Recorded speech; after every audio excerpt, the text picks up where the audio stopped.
weekly Torah reading from the Office of Torah, Mashara Yasharallah, Office of Torah, and I'm the second elder of the office, Zaquan Shapat, Elder Judge Parazah, under the first elder, Zaquan Shapat Nathaniala. Okay, and today we're going to go into the Torah portion, Lecha, dealing with when Yahweh is telling Abraham, all right, to get out of the country where he was sojourning. All right, so it's the beginning of the Most High starting to choose specific people that he wants to keep this covenant with, and he wants to have represent him. And ultimately, it's like a training regiment for the rulers of the universe, because we as the Israelites are the rulers of the universe. So Yahweh started to choose Abraham to put that fidelity, that faithfulness, fieldad, to Yahweh, and to put el entendimiento, the bayana, the understanding of the leyes y mandamientos, to the laws and commandments, the Torah and matzawath, the mitzvot, so that we can be rulers and be pleasing to Yahweh.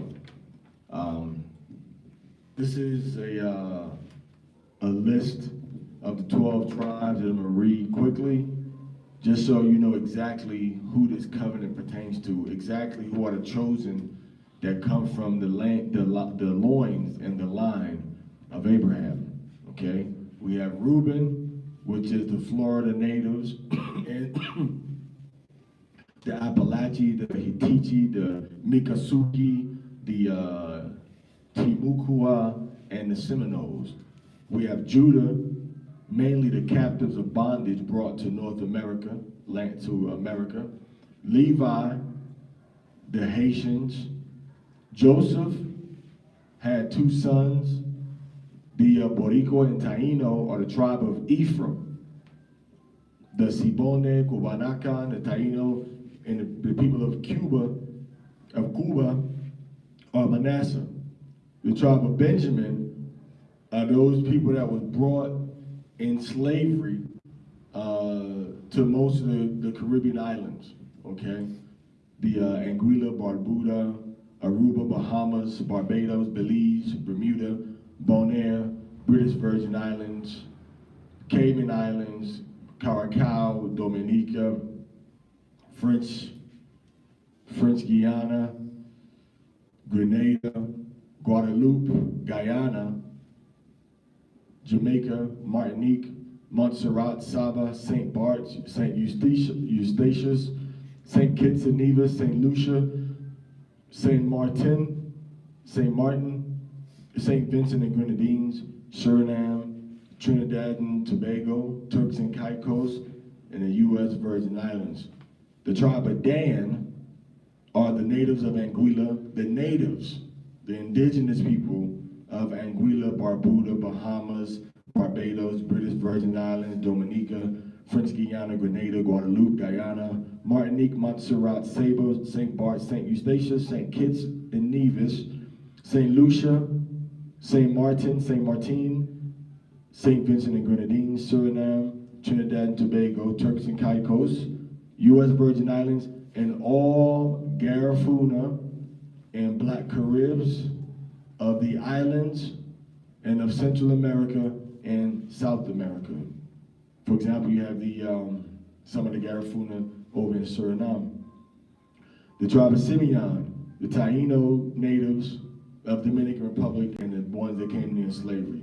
Tribe of Issachar, natives of the states in Mexico, of Aguascalientes, California Sur, Colima, Ciudad de Mexico, Durango, Estado de Mexico, Guanajuato, Guerrero, Hidalgo, Jalisco, Michoacán, Morelos, Nayarit, Oaxaca, of the Oeste, Puebla, Querétaro, San Luis Potosí are the natives of Campeche, Chiapas, Oaxaca, El Esteño, Quintana Roo, Tabasco, Veracruz. For Veracruz is going to be the southern Veracruz. Yucatan, Belize, Guatemala, Honduras, El Salvador, Nicaragua, Costa Rica, Panama, Central America. Those are the tribes that's the tribe of Zebulon. For the tribe of Gad, it's going to be the natives of Canada and the USA and northern Mexico, Baja California, Chihuahua, Coahuila, Nuevo León, Sonora, Tamaulipas. And for Asher, it's going to be the natives of Bolivia and the ones that came in slavery to Bolivia, Brazil, Colombia, Ecuador, French Guiana, Guyana, Paraguay, Peru, Suriname, Uruguay, Venezuela. And for the tribe of Naphtali, it's going to be the natives of Argentina and Chile. And then also we have the scattered groups of Israelites known as names like Black Irish, Black Scots, Moors, Tuaregs, Berbers, Sao Tome and Principe, Cape Verde, the Sidis of India, Zanj of Iraq, Iran, and China, Blackbirds of the South Sea, Pacific Islands. Those are Israelites. The people that were victims of the slave trade they called it blackbirding. Some gypsies. All of the above people were oppressed and in slavery to African, Hindu, Iranian, Iraqi, Arab, Chinese, and Europeans in ancient and in modern times. And we don't follow their gods, we don't follow their customs, we don't follow their religious hairstyles, and we don't follow their religion. So we have to break away from all of the ways of the Gentiles that brought us into captivity. And some of our people want to hold on to these Gentile ways and the way that the Gentiles talk, the way they eat, the way they wear their hair, the way they dress, the way they worship, the way they celebrate holy days. So we have to break away from all of the traditions and the things that we learn from the Gentiles. Con? Okay. So now we're going to start with Genesis chapter 12. The name of this parasha is Lecha, which means you go yourself or get yourself out. And it's going to be Genesis chapter 12 through chapter 17, verse 27, and Isaiah chapter 40, verse 27, through Isaiah 41 and 16, and John chapter 8, verse 51 through 58. Khan? Okay, so we still in Bereshit, Bara'asha, the beginning, Genesis, where the Most High showing us how everything was done through Chakmah, through wisdom. Okay, we may not get time to do a thorough study today on how Chakmah is interacting with Abaraham, but if you go to some of the older Torah classes that we have on YouTube, you know, we went into like a lot of specifics on each of the aliyot. For one aliyah, we go into so many aspects of chakmah and wisdom, and to show you how the Most High is using wisdom in every part of the Torah, how wisdom is there. All right. So now we're gonna go ahead and start from Genesis chapter 1. Read loudly, read clearly, read at a moderate pace, look at the word, try to say it properly, and ask for help if you need any. All right, let's go. Genesis, Bara'asha, chapter 12. Check that out. Go ahead. Now Yahweh had said to Abram, "Get thee out of thy country and from thy kindred and from thy father's house unto the land that I will show thee. And I will make of thee a great nation, and I will bless thee and make thy name great, and thou shalt be a blessing. and I will bless them that bless thee, and curse them that curseth thee. So regardless of the race or the nationality of the person, if they bless the children of Abraham, if they bless Abraham, Yahweh says that he will bless them, period. If they curse Abraham, meaning if they curse us now, Yahweh says that he's going to curse them. So the nations get a blessing if they bless us, and if they don't bless us, if they do the opposite and curse us, then the Most High Yahweh says that he's going to give them a curse. Everybody understand that? So when you deal with each other and you just give a blessing, just blessing each other, the Most High puts you on the blessing list. Just blessing each other. So you say, Yabarakakah Yahweh, Bashem HaMashak Yahushai, or Yahweh Shemashah Barakatah. You bless each other, the Most High is going to bless you. You bless Abraham, the Most High is going to bless you. Okay, go ahead. And in thee shall all families of the earth be blessed. All nations, all families of the earth are going to be blessed through Abraham, through first being able to get the commandments and the laws through Mashah, through Moses. Secondly, through first the Most High choosing Jacob and then using Joseph to save the people from the famine. And then the Most High used Mashah to give us the supreme law of the planet Earth that everybody has access to and all nations are going to be obeying and walking in. Okay? And thirdly, by Yahweh HaMashiach, as the sacrifice for the sins that the world is going to benefit from, not just Yashar Allah, because sin came into the world through Adam, and it affected and impacted everybody, not just us. All right, go ahead.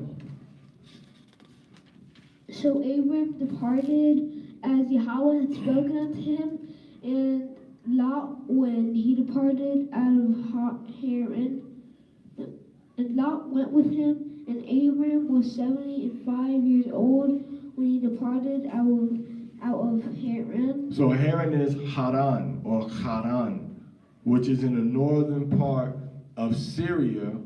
Used to be part of Syria, now it's part of Turkey. It's about 12 miles from the Turkey-Syria border on the eastern part of Turkey. Okay? And the name when the Most High picked out and everything went through him. And his father gave him that name. All right? Torah, he gave him that name as if he knew that the Most High was going to select him for this special job. Okay? So that's what his name means. It means High Father. So we want to know how we're supposed to be, how we should be conducting ourselves, how we should be behaving. Our example should be our father Abraham. And we're going to go to it, but the Most High said that Abraham is going to show his family how to do justice, meaning righteousness, and judgment, meaning make the proper decisions based on right and wrong. That's what judgment is.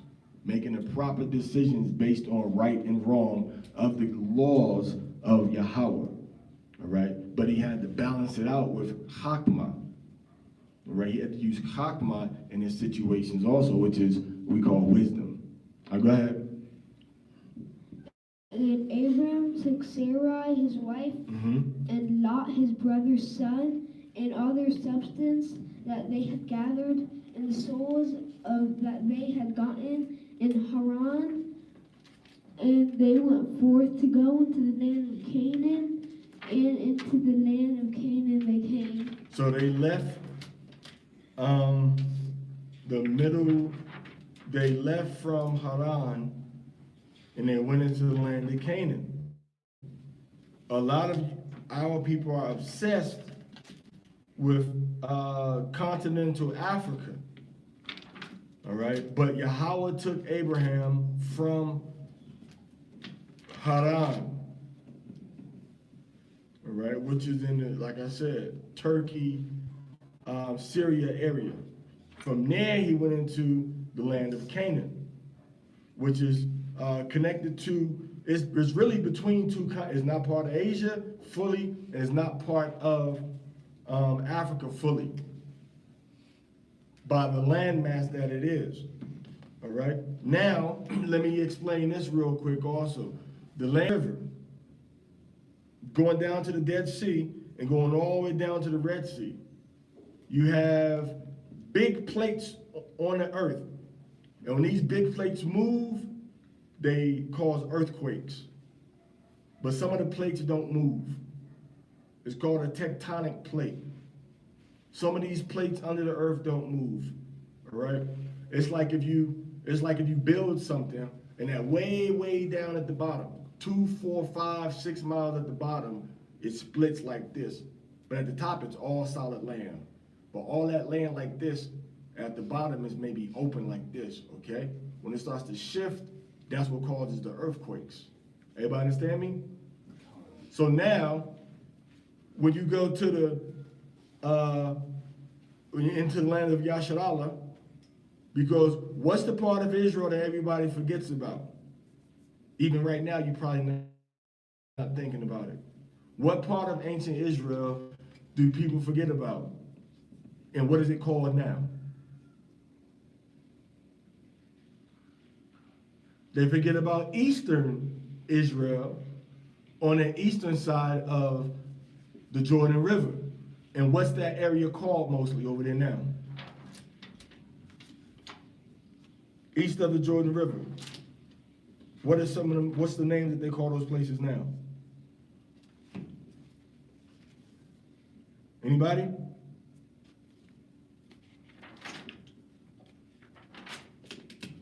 We know that part of it is called Jordan, the country of Jordan. And we know part of it is called what?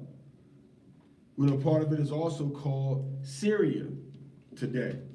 Everybody understand that? So you got Syria and you got Jordan, all right?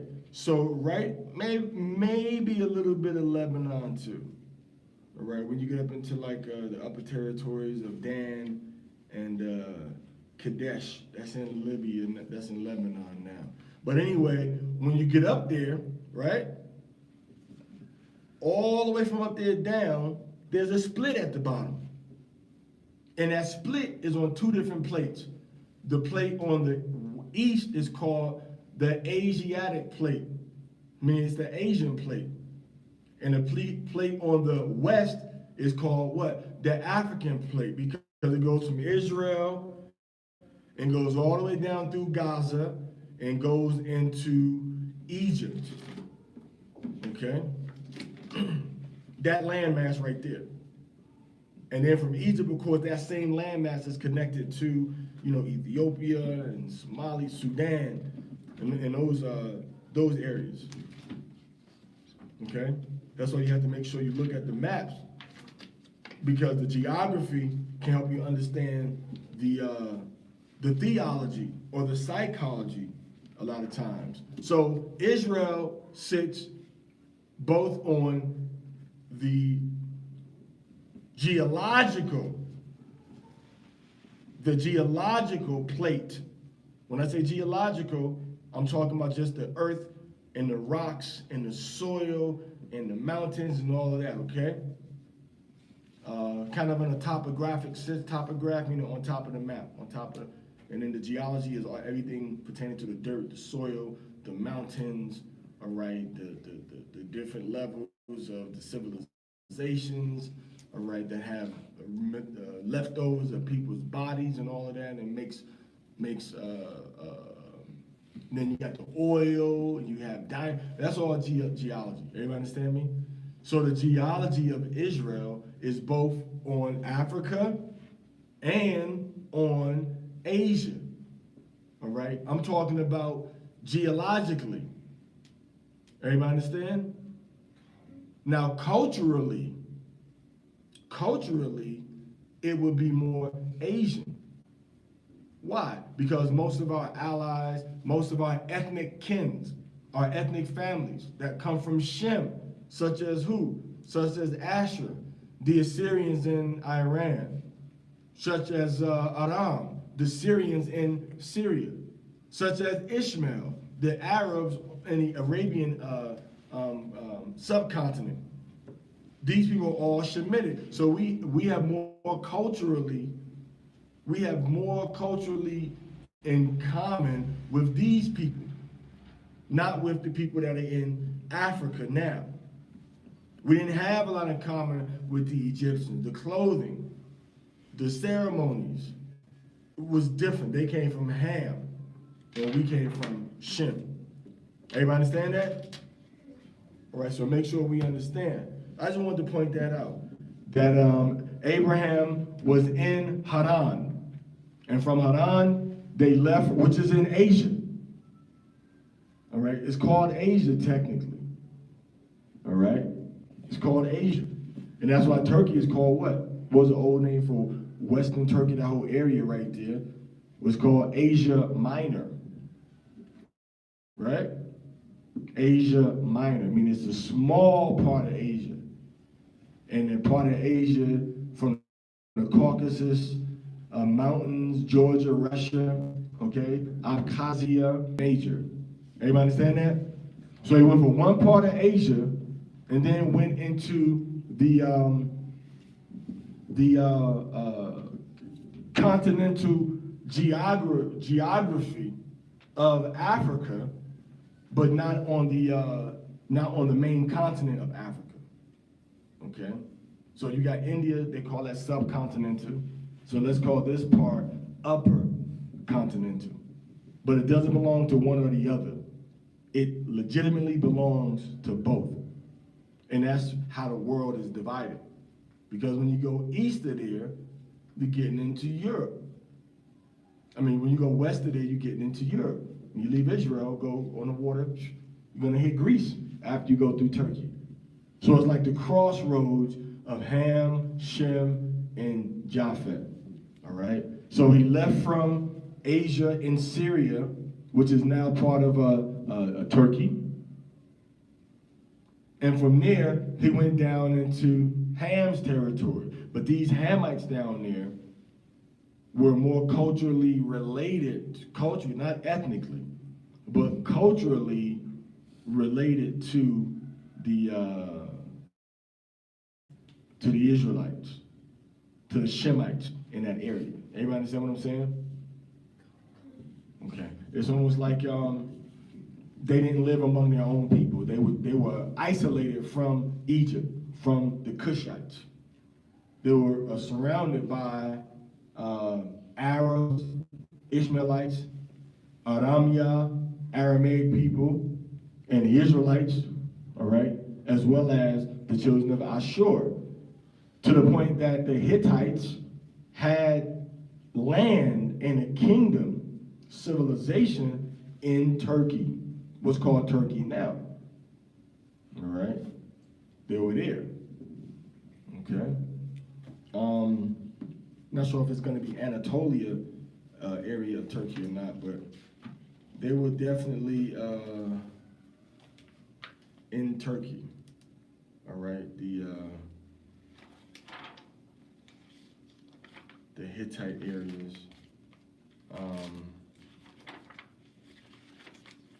I'll go ahead and continue reading. And Abram passed through the land unto the place of Shechem, and the plain of Moreh, and the Canaanite was then in the land. Go ahead. And Yahweh appeared unto Abram and said, unto thy seed will I give this land. So the earth is Yahweh's and the fullness thereof. So Yahweh said, I'm going to give this land to your seed.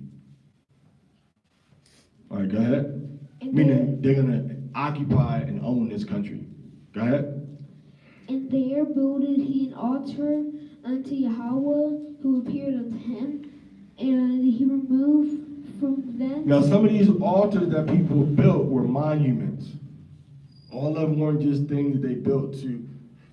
Remember we read that, we listened to it. Remember when we split up with Joshua and then remember? Gad, Reuben, and Manasseh, he said, let's build an altar right here, not for sacrifice, but to show that we had an agreement. Okay? So you see these agreements coming up sometimes, you'll see, okay, this altar went up. It's like almost like a spiritual sacrifice type of situation where we're not, this is a representative, a monument of what we agreed to. All right, go ahead. And he removed from thence unto a mountain on the east of Bethel, and pitched his tent having Bethel on the east and high on the east, and there builded he an altar unto Yahweh. So I was on the east in Bethel. These are places kind of just outside of Israel, outside of Jerusalem. And Bethel means Bayath Allah, which means the house of the power. All right. So he built these places. He went to these places and had his tents set up. All right. So at that time, we were still nomadic, like Bedouin. Okay, we were nomadic. We had our flocks. We had the big tents. Usually it was a goat hair tent made out of wool. And the goat hair tent, when the water hits it, it gets tight and the water can't get through.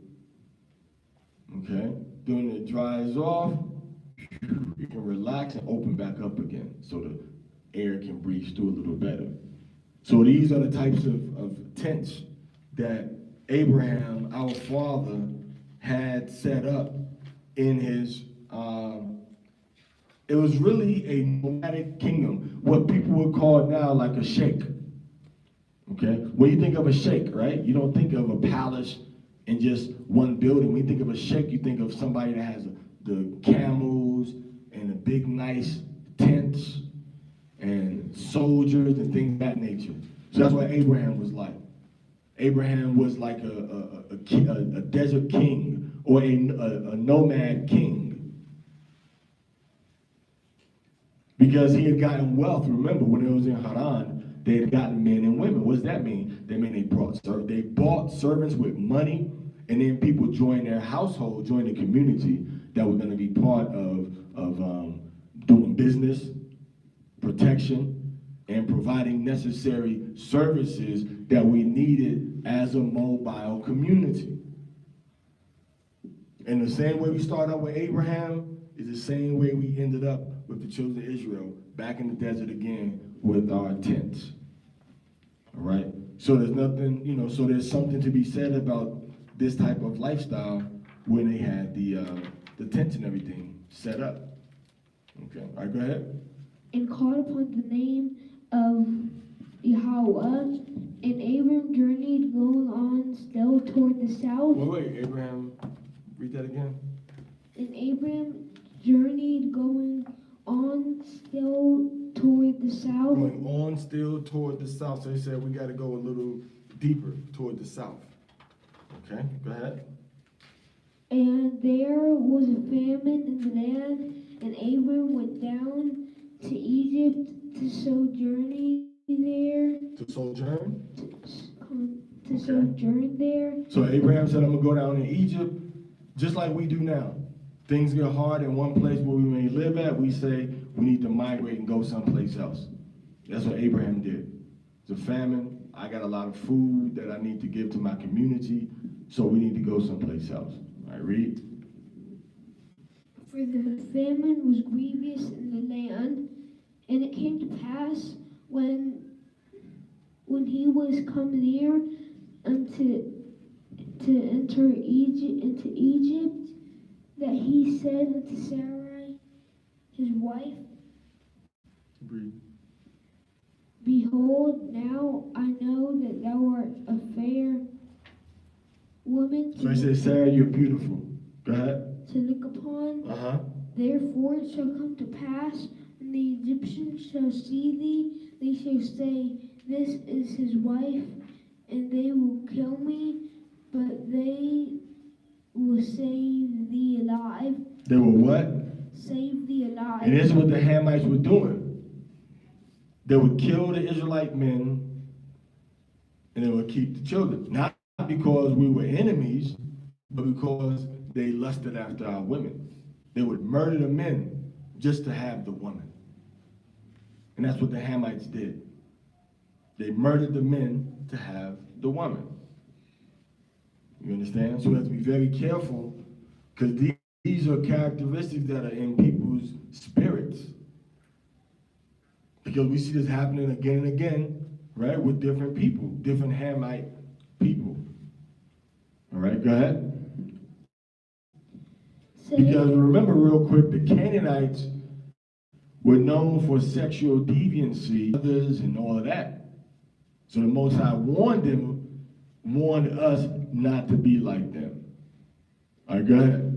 Say, I pray thee, thou art my sister. When they ask you, say that you my sister. Don't say you my woman, because if they find out you my woman, I think they're going to try to kill me. Go ahead. That it may be well with me for thy sake, and my soul shall live because of thee. Right. And it came to pass that when Abram was come into Egypt, behold, the Egyptians beheld the woman, that she was very fair. Now you know that Sarah was a beautiful woman when Abraham was like, yo, they're going to say you beautiful and they're going to want you. So imagine how beautiful she was. All right, so she was a very, very beautiful woman. And our women now are very beautiful also. The most beautiful women on the planet are the Israelite women. The so-called black, indigenous, and Latino women are the most beautiful women on the planet. North, Central, South America, and Caribbean. And when you leave where we are, and you go into different countries where our people are, look for the beautiful people. That's the Israelites. 9 times out of 10. The ones that fit the prophecies. So when you go to South Africa, into Nigeria, Tanzania, when you go into Mali, Israelites were beautiful people. We didn't just become unattractive over time. We still look good even to today. I'm an Israelite. I look good. So that's your evidence. That's one piece of evidence. I look good, right? My whole family looks good. Not an ugly person among us. We all look good. We all should be modeling for somebody. Selling a product for people for money. All right? But that's how the Israelites are. And if you're an Israelite, you know you look good. You know? You don't need all that extra stuff to make yourself look good as an Israelite. You may have some situations that you went through in life where maybe your body has changed or something. You know, maybe your hair or your eyebrows or your nose ain't like you want it, but I guarantee you it's a lot better off than these other nations. Very few nations can rival the 12 tribes of Israel. And that's why Sarah is getting looked at by these Hamites like, man, Sarah look good. Now remember, Abraham is 75. I think Sarah's like in her 60s. And she's still looking good. Still a beautiful woman. To the point where Abraham's like, hey, when we go down there, say you my sister. Good, I don't want to get killed because of you. So just say you my sister. We're going to be all right. And she's like, okay, Abraham, anything for you. All right, go ahead. The princes also of Pharaoh saw her and commended her before Pharaoh, and the woman was taken into Pharaoh's house. So they just took the woman. So they said, man, this is good-looking woman, Hebrew woman that came, and they took it into the ruler's house. All right, go ahead. And he entered and treated Abram well for her sake. And so because he liked Sarah, he was nice to Abraham and his whole family, his whole caravan, his whole community. Go ahead. And he had sheep and oxen and he-asses and men servants and maidservants and she-asses and camels. And Yahweh fled Pharaoh and his house with great plagues. So they got diseases and punishments and bad things started happening to them. Go ahead. Because of Sarai, Abram's wife. And Pharaoh called Abram and said, "What is that thou hast done unto me? Why didst thou not tell me that she was thy wife? Mm-hmm. Why saidst thou, she is my sister?" So this is the Gentile approaching the Israelite, like, why don't you keep it real with me? As if Abraham's concerns were baseless. Why would you think we're gonna, cause y'all murder people for their women, bro? Like, don't get, don't play coy with me.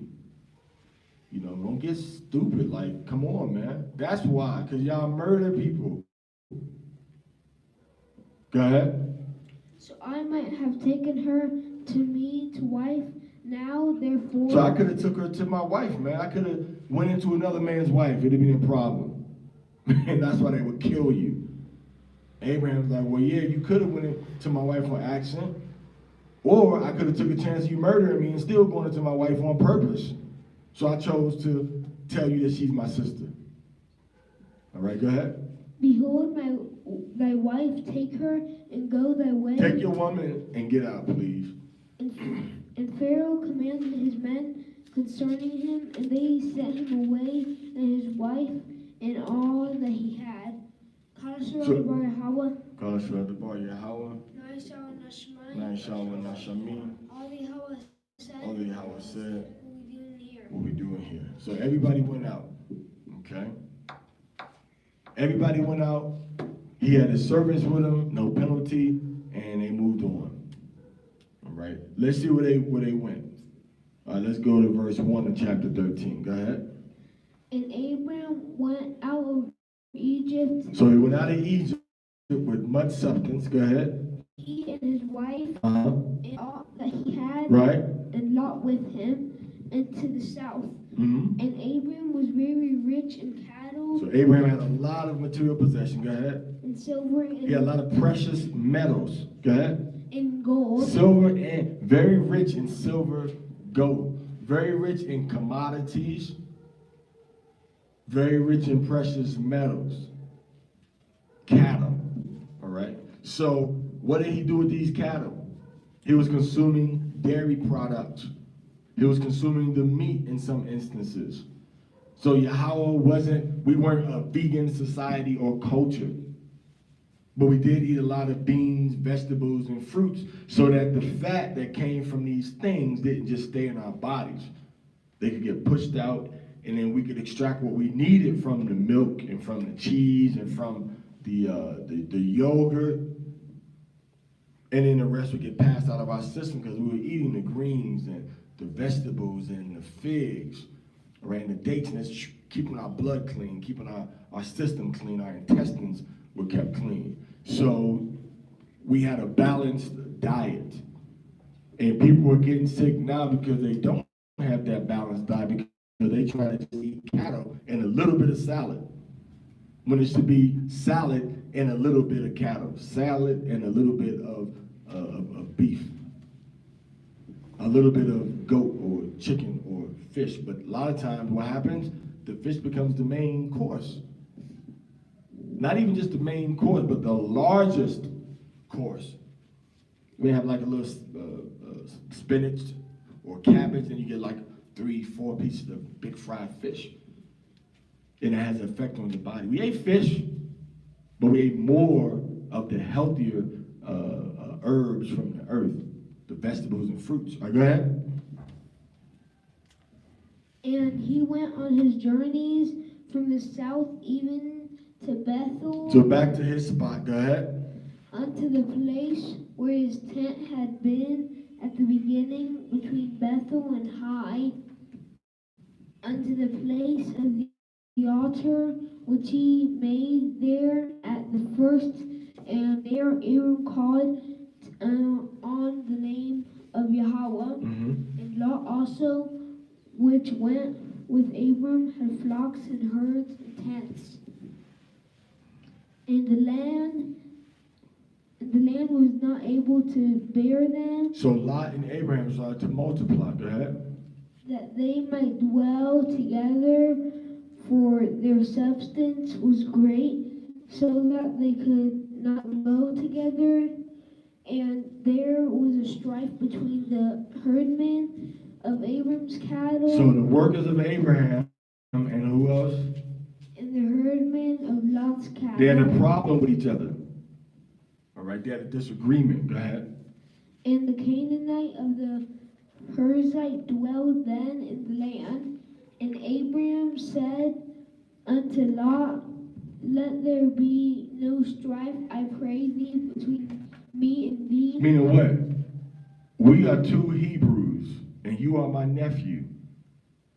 Okay? And let's not show disunity, division amongst these Hamites. Let's be united. Let's be strong. Let's solve our problems. Let's not feed into these Gentiles and become a spectacle or entertainment for them. Let's deal with our problems as Hebrew brothers. Go ahead. And between my herdmen and thy herdmen, for we be brethren, this is not the whole land before thee. Separate thyself, I pray thee, from me. If thou wilt take the left hand, then I will go the right. If thou depart to the right hand, then I'll take the left. So he said, you go one side, I go the opposite side. No big deal with me. Go ahead. And Lot lifted up. You got the mic is too close to your mouth. The words are sounding mumbled sometimes. So talk more, message, talk clearly. Go ahead. And Lot lifted up his eyes, and beheld all the plain of Jordan, that it was well watered everywhere. Behold, before Yahweh destroyed Sodom and Gomorrah, even as the garden of Yahweh, like the land of Egypt. So it said that the plain of Jordan was like the Garden of Eden. The plain of Jordan was like the Garden of Yahweh. All right, go ahead. As thou comest unto Zoar, and then Lot chose him. So Lot chose what? All the plain of Jordan, and Lot journeyed east, and they separated themselves. So Lot took that land. Where it looked on. Abram dwelled in the land of Canaan, and Lot dwelled in the cities of the plain, and pitched his tent towards Sodom. But the men of Sodom were wicked and sinners before Yahweh exceedingly. So these guys where Lot went to, even though the land looked good, it was full of wickedness. It's like what? Like a lot of these Gentile countries. America, land looks good, opportunities are there. You can grow your business, you can get money, but it's wicked. Wickedness on every corner. Wickedness on every street. There's no place that's really righteous and good to be at overall, where you can leave your children by themselves, where you can leave your door unlocked, where you can leave your animals and not worrying about somebody breaking in and stealing. There's not many places like that inside of America. There wasn't a place like that inside of Sodom. So it looked good on the outside, but then on the inside it was pure wickedness. So Lot is looking at it. This land looks good, but on the inside and your neighbors of that land are wicked, evil against Yahweh. Read. And Yahweh said unto Abram, right, after that Lot was separated from him, lift up now thine eyes, and look from the place where thou art northward and southward and eastward. Wait, look the place where thou art. All right. The place where thou art, northward and southward and eastward and westward. Go ahead. For all the land which thou seest, to thee will I give it, and to thy seed forever. So Yahweh saying this land belongs to us forever. Everybody understand that? land is still ours. We just got kicked out for our sins and transgressions. Now go ahead. And I will make thy seed as the dust of the earth, so that if a man can number the dust of the earth, then shall thy seed also be numbered. I mean, your seed, your children are going to be powerful and numerous, not just unprofitable children, but powerful and numerous. All right, read. Arise, walk through the land of the length of it, and in the breadth of it, and for I will give it unto thee. Then Abram moved his tent and came and dwelt in the plain of Mamre, which is in Hebron, Mamre. and built there an altar unto Yahweh. So he built another altar to Yahweh. Kalashua bar Yahweh. Kalashua bar Yahweh. Nayashawa Nashmai. Nayashawa Nashmai. All the Yahweh said. All the Yahweh said. What we doing here? What we doing here?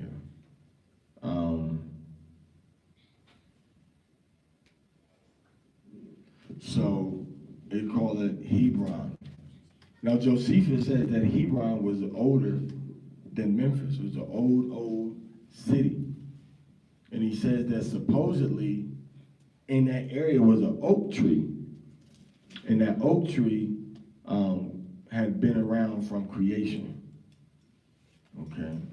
Had been around from creation. And they call that the terebinths. All right? They call those terebinths. Right now, is that 14 and 15?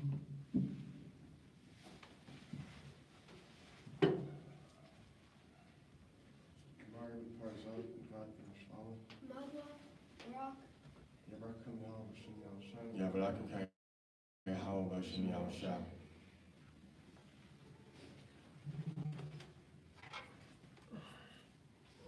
All right, let's do chapter 14 and 15. Genesis chapter 14, verse 1. And it came to pass in the days of Amraphel, king of Shinar, Arioch, king of Elasar. Now, it says that Amraphel is usually identified as Hammurabi of the Hammurabi code that they find with the Akkadian cuneiform writing that has different laws and different codes to live by.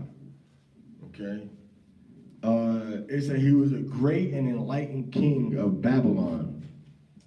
All right? He united all the city-states of North and South Babylon.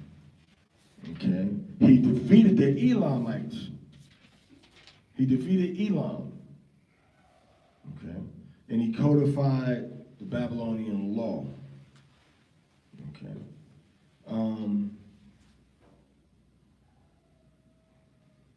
Again,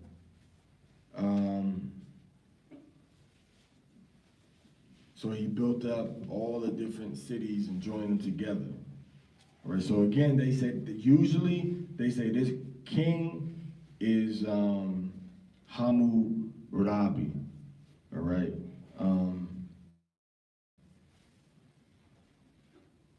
Let me see.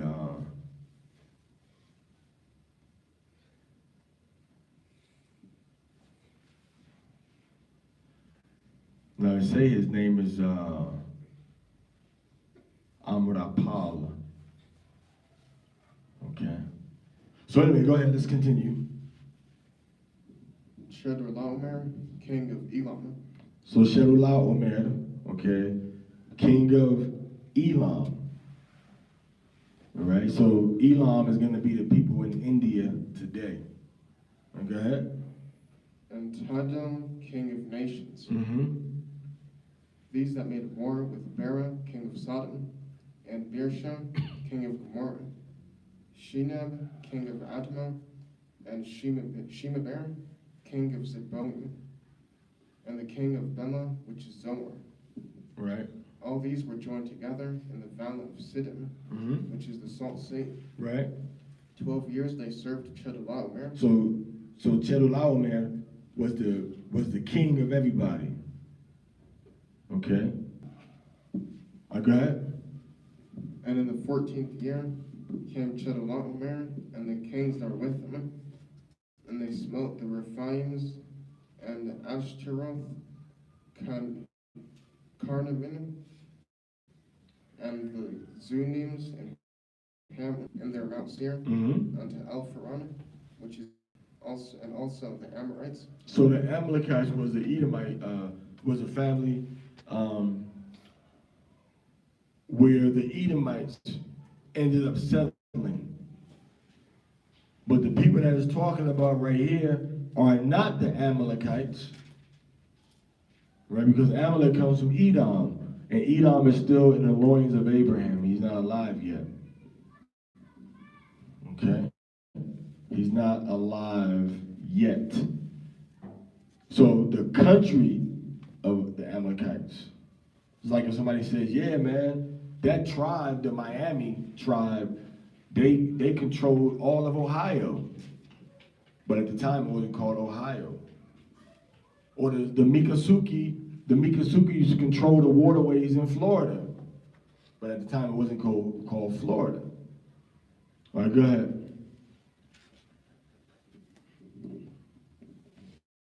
And also the Amorites that dwelt in Hazazon Tamar,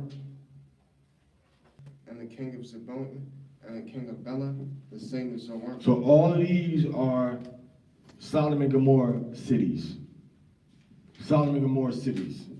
All right, so these are guys that are dealing with other men, sexual perversions, and they don't have a righteous lifestyle, but they had soldiers and warriors.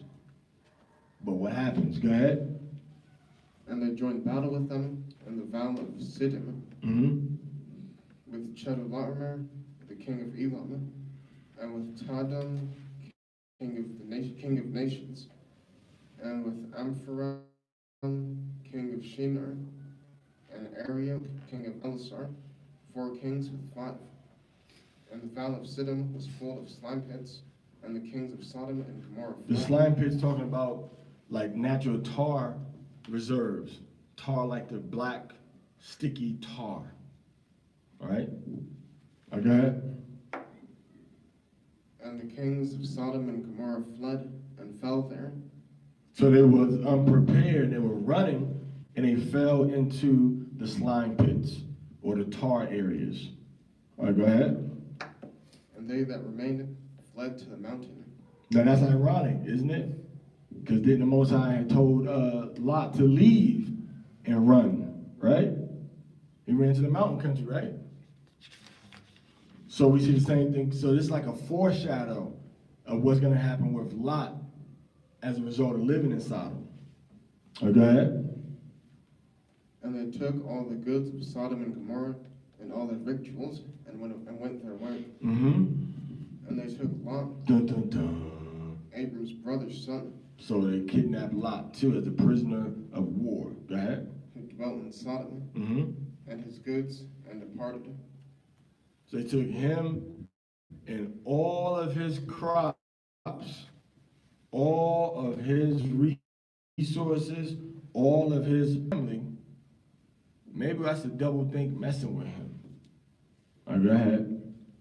And there came one that had escaped and told Abram the Hebrew, for he dwelt in the plain of Mamre the Amorite, brother of Eshcol, and brother of Aner, and they were confederate with Abram. And when Abram heard that his brother was taken. So read that part again, man. Check this out. Read that again. And there came one that escaped and told Abram the Hebrew, for he dwelt in the plain of Mamre the Amorite, brother of Eshcol, and brother of Aner. And these were confederate with Abram. What does it mean? These were confederate. Read on. And when Abram heard that his brother was taken captive, he armed his trained servants, born in his own house, 318, and pursued them unto Dan. And he divided himself against. So now what happens? what happened is Abraham had treaties with Gentiles. Everybody understand that? Everybody know what a treaty is? They had treaties. Hey, you wed who I want wedded. I wed who you want wedded. Anybody can get it. All right? Like Scarface and Nas said, somebody mess with me, I got your back. Somebody mess with you, I got your back. We neighbors up in this joint, man. We neighbors. I need to know that I can trust my neighbors and you can fight with me when something goes down.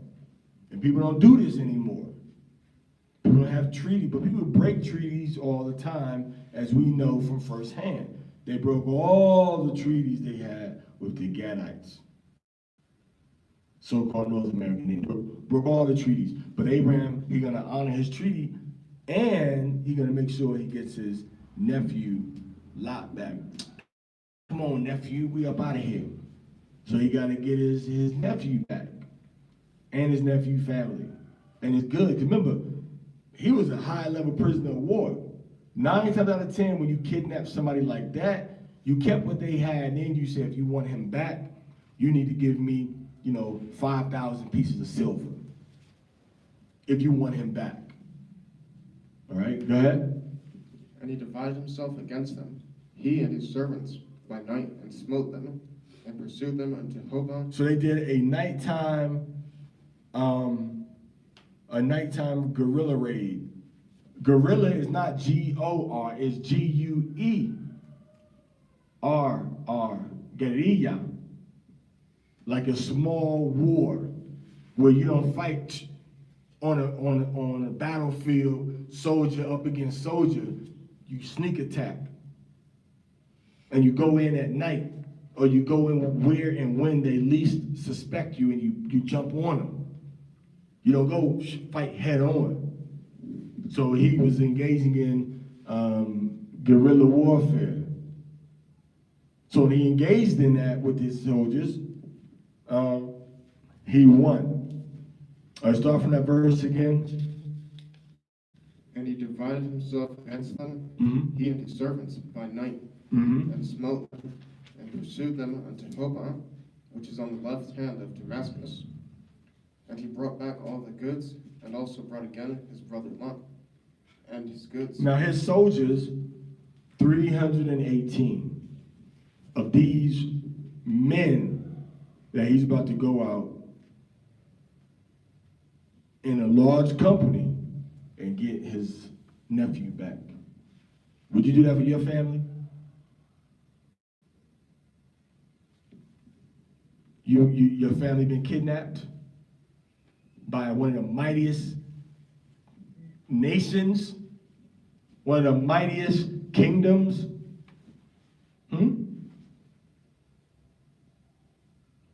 So now you got to be able to know that the people that are with you and that you yourself can be protected. So you have to be prepared and make provisions for these types of situations.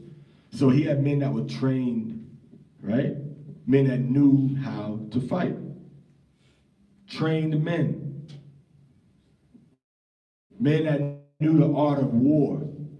You understand? And he went in, small force, 318 men, and got the job done. All right, go ahead. And he brought back all the goods, and also brought again his brother Lot, and his goods, and the women also, and the people. And the king of Sodom went out to meet him after his return from the slaughter of Chedorlaomer, and of the kings that were with him, at the valley of Shapha, which is the king's dale. And Melchizedek, king of Salem, brought forth bread and wine.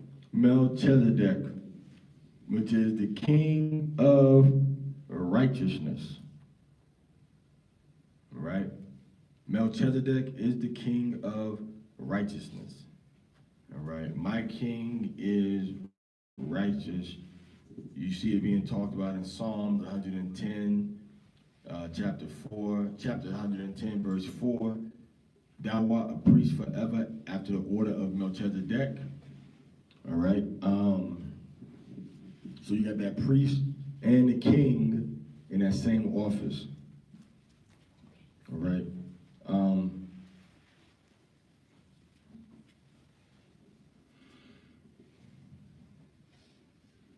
So they know this was a real leader.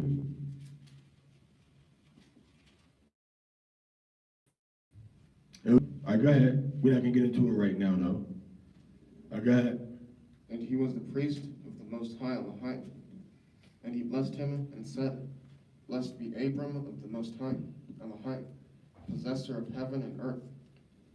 And blessed be the Most High Lech, which hath delivered thine enemies into thy hand. And he gave him tithes of all. And the king of Sodom said unto Abram, Give me the persons, and take the goods to thyself. And Abram said to the king of Sodom, I have lifted up mine hand unto Yahweh, the Most High Lech, the possessor of heaven and earth, that I will not take from a thread even to a shoe latchet, and that I will not take anything that is thine. So he said, I don't want to take anything for you for me doing this military accomplishment.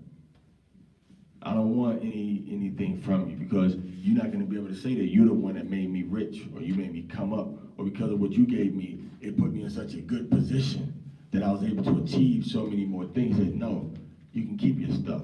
Go ahead.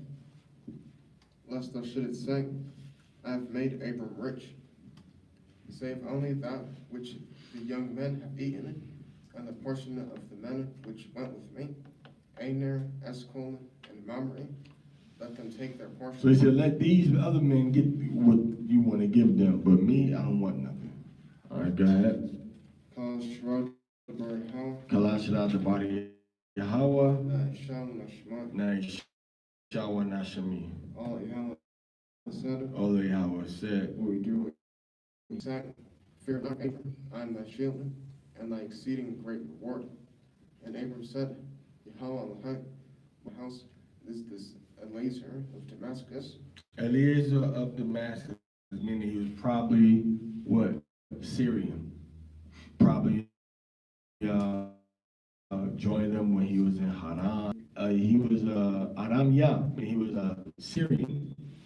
And he was part of the household of Abraham, following the Hebrew ways, serving the Hebrew God under a Hebrew master. Not Abraham trying to make himself join the Syrians, but the Syrians making themselves be a part of what Abraham had going on. Go ahead. And Abram said, Behold, to me thou wast given no seed, and lo, one born in my house is mine heir. Right. And behold, the word of Yahweh came unto him, saying, This shall not be thine heir. I'm sorry. Let me go back. Let me say that again. What verse is that? Verse 4. He said, okay. So the Most High said, somebody that's born in your house, all right, shall be your heir. Okay. This man shall not be your heir, but he that shall come forth out of thy own bowels shall be thy heir. Where does it say something about house at?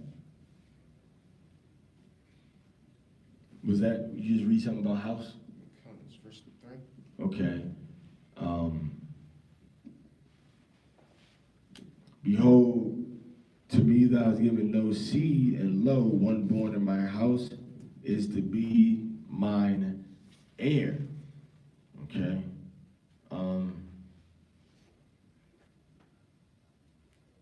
So he says, look, one born in my house, which means that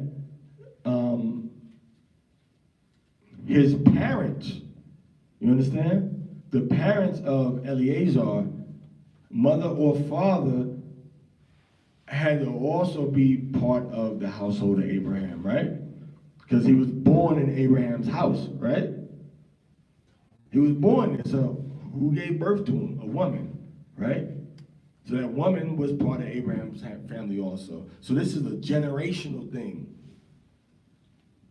Okay, this is generational. It kind of goes into Leviticus 25 when it says we should take our servants from the nations that are around us and their children shall we also hold in possession forever.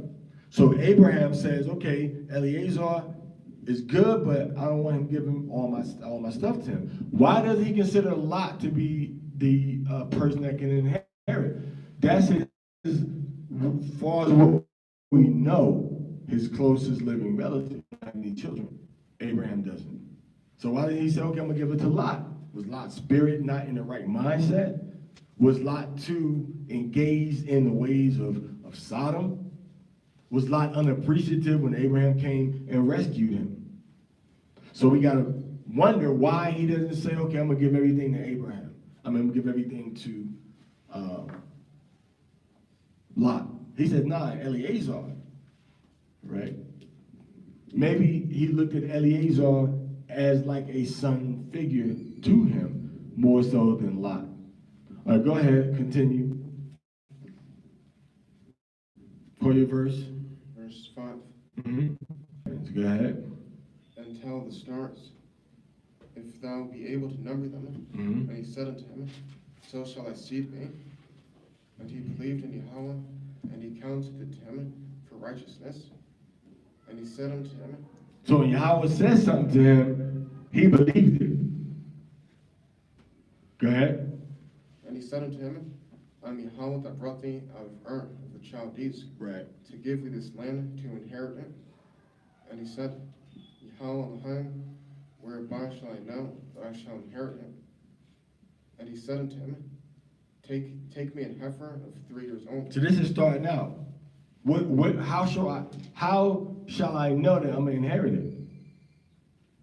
What happened when Zechariah asked for, how do I know what you say is gonna happen? How's it gonna happen? He got punished, right? He said, you're not gonna talk no more. But with Abraham, the Moses said, like, okay, let me show you. Even with Gideon in the field. And a she-goat of 3 years old, and a ram of 3 years old, and a turtle dove, and a young pigeon. And he took unto him all these, and divided them in the midst, right? And laid each piece one against another. So you cut a covenant. Them animals being cut and divided in half is symbolic of you cutting a deal. You're cutting an agreement with somebody. And it's sealed in the blood of those animals. Because they died so that we could make this agreement. Everybody understand? Go ahead. But the birds divided he not. And when the fowls came down upon the carcasses, Abram drove them away. Right. The animals came down and said, the birds said they want to eat of the dead animals' bodies. Go ahead. And when the sun was going down, a deep sleep fell upon Abram. So Abraham was going to sleep around sunset. Go ahead. And lo, an horror of great darkness fell upon him. Right. And he said unto Abram, know of a surety that thy seed shall be a stranger in a land that is not theirs, and shall serve them, and they shall afflict them 400 years. That 400 years is talking about North America. The 400 years is talking about the captivity in North America, not Egypt. It's talking about North America. So the 400 years was already prophesied. You hear all the people talking about 400 years. Where they get it from? It's in here. And a lot of people don't even know that it's written in the Bible, and they will frame their words around 400 years of slavery and think, from 1619 until 2019. Now we're in, we kind of past the 400-year mark now. We're kind of past the 400-year mark now. But the Most High says they're going to be entreated evil and be in bondage 400 years. Go ahead. And also that nation whom they shall serve will I judge, and afterward shall I come out with great substance. And thou shalt go to thy fathers in peace. Thou shalt be buried in a good old age. But in the 4th generation they shall come hither again, for the iniquity of the Amorites is not yet full. So the Amorites' wickedness had to come to a fullness, because the Most High punished Israel little by little, poco a poco a poco a poco. But the Gentiles he just comes down and punish them. Like the Egyptians. He just, I'm gonna kill everybody. All the firstborn. Israelites, okay, punish you. Go into the Philistines for a little while. Go into them again. But then he gave us the big punishments later on. But the Gentiles, he come with the big punishments from the beginning. All right, go ahead. And it came to pass that when the sun went down, it was dark. Behold, a smoking furnace and a burning lamp that passed between those pieces. Mm-hmm. And the same day, So it's a flame, right? The smoking furnace and a flaming torch that passed between those pieces, to commemorate the agreement that they're getting into. So this was the ancient method of making a covenant, all right? So you would pass through this animal, and this was you were uniting your word with that person through the blood of those animals. So that's what was so important about that. Okay? And the same day, Yahweh made a covenant with Abram, saying, unto thy seed have I given this land, from the river of Egypt to the great river, the river Euphrates. The river of Egypt to the Euphrates River, from Haran on down. Go ahead. The Kenites, the Kenizzites, and the Kedomites, and the Hittites, and the Perizzites, and the Rephaims, and the Amorites, and the Canaanites, and the Girgashites, and the Jebusites. Call Shroud Bar Yahweh. Kalashra Bar Yahweh.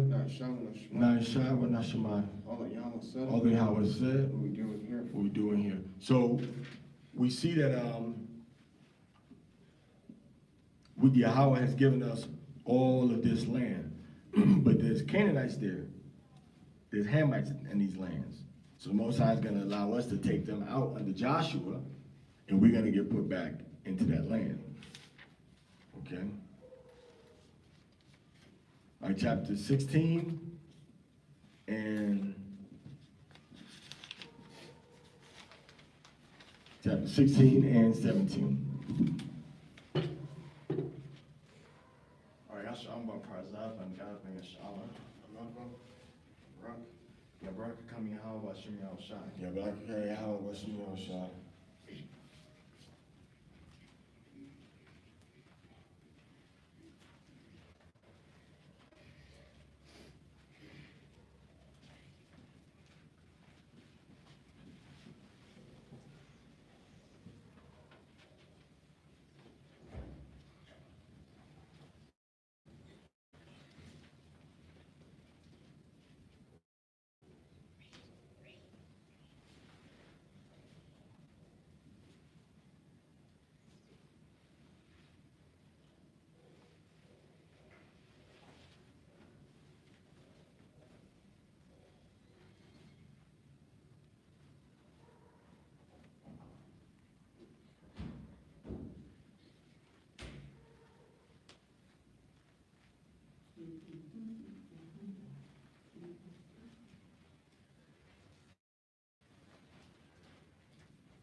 Okay, so Barashah, chapter 17 and chapter 16.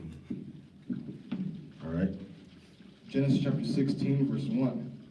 Now Sarai, Abram's wife, bare him no children. So she was barren. That's the word you use, or they would say sterile also.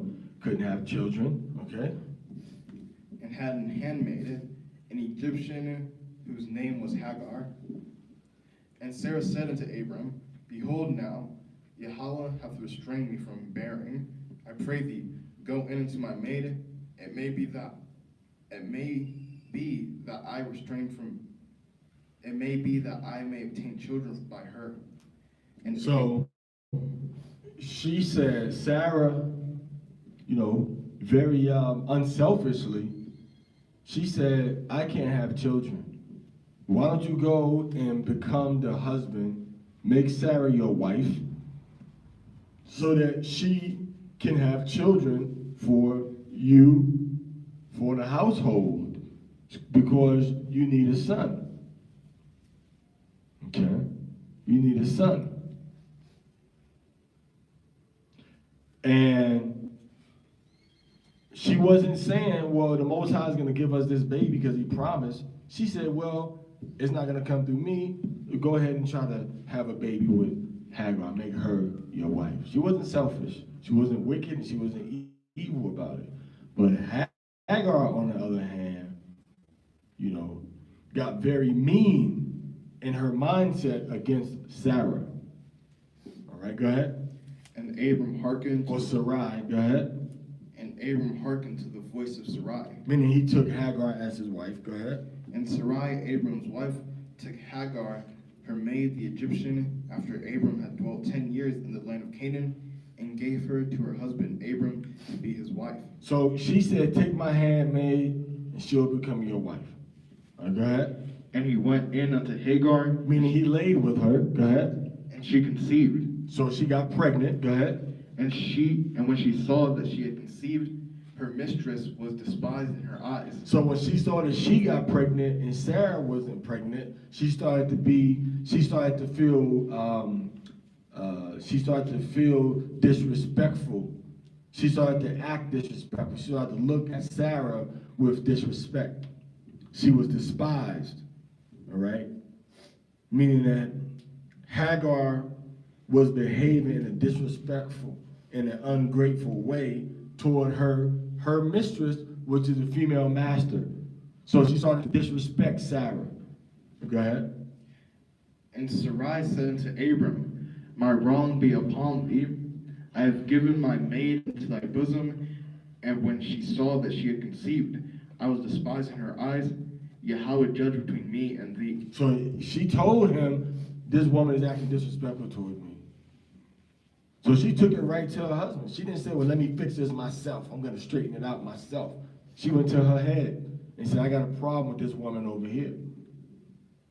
And oftentimes people try to resolve their situation and problems, but they don't deal with it in order by going to a righteous mediator. Go ahead. But Abram said unto Sarai, behold, thy maid is in thy hands. Do to her as it pleaseth thee. So Abraham's like, you know what? Keep me out of it. Whatever you need to do to her, you go ahead and handle it. That's y'all thing. Okay? Go ahead. And when Sarai dealt hardly with her, she fled from her face. So when she dealt hardly with her, meaning what? Meaning she got in her. She let her know what time it was. Okay? She dealt very hardly with her. So she probably had her doing like a bunch of stuff, heavy tasks. And then Abraham had to know what was going on. And that's his wife now. So he should have stepped in and done something about it. All right? Instead of Hagar dealing harshly with her, Hagar was disrespectful.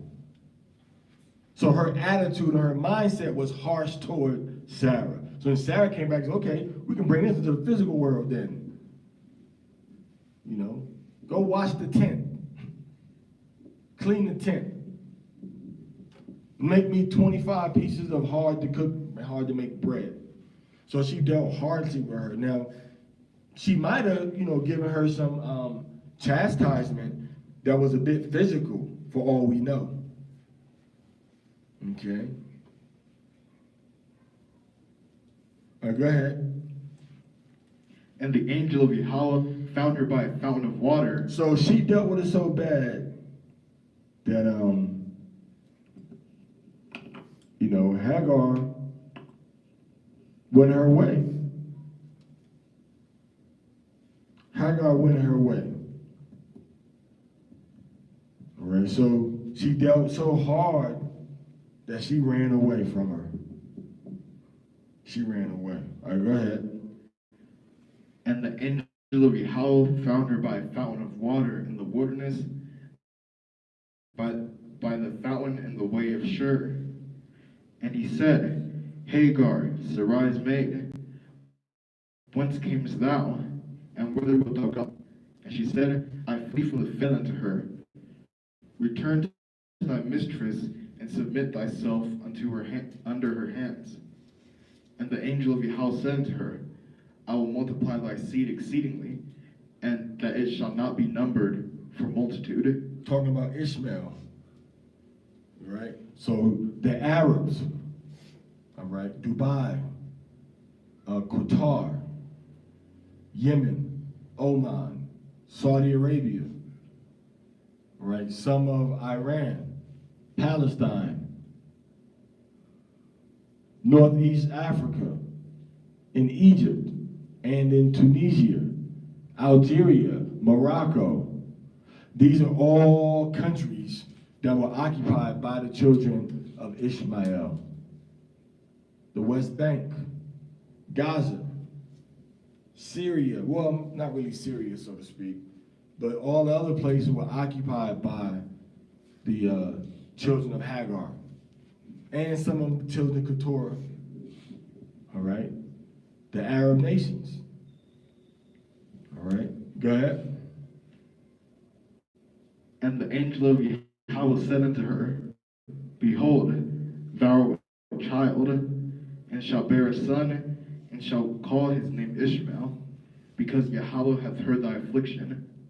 And he will be a wild man. His hand will be against every man, and every man's hand against him. And he shall dwell in the presence of all his brethren. And she called the name of Yahweh that spake unto her, Thou Elohai seest me, for she said, Have I also here looked after him that seeth me? Wherefore the well was called Be'er Lahai Roi. Behold, it is between Kadesh and Bered. And Hagar bare Abram a son, and Abram called his son's name, which Hagar bare, Ishmael. And Abram was 86 years old when Hagar bare Ishmael to Abram. So Ishmael is Yashami Allah, which means he is heard of Yahweh. Yashami Allah, which means he is heard of Yahweh. Yahweh did hear him. He heard Hagar. And Yahweh's going to bless Ishmael with the things that he said he's going to give him. All right? Your affliction was heard. But now remember, it says, what it say about his hand? You read that part, right? Or we get into it? What verse we in? Now remember, he said that Ishmael's hand is going to be against every man. That's getting into their religious philosophy of Islam. That's the only religion where they got, we as an ethnic people are going to turn against everybody and have to fight them. Because the Shiites and the Sunnis ain't going to unite to do this. It's the children of Ishmael that's going to do this.